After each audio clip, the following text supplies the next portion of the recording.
Did you know the son of the Philippine Justice Secretary was caught with over 1.3 million pesos worth of? In October 2022, Customs intercepted a package nearly 900 grams of a high-grade marijuana strain known for its potency.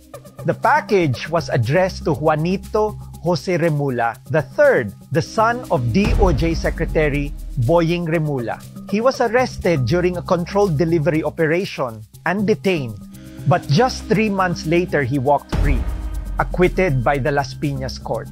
Sabi kasi ng korte hindi daw sapat ang ebidensya para mapatunayan na alam ng nakababatang Remulla na may tatanggapin siyang delivery noong araw na iyon. Tinanggap naman ni Remulla III ang package kahit na hindi niya kilala ang sender at kahit wala siyang inaasahan na darating. In a verdict handed down just few minutes ago, found Juanito Jose Remula III not guilty. Bakit siya naabsuelto? Hindi rin daw magkapareho ang pangalan sa naturang package sa pangalan ni Remulla. Juanito Remulla ang nakasulat at hindi Juanito Jose Remulla, wait for it, III.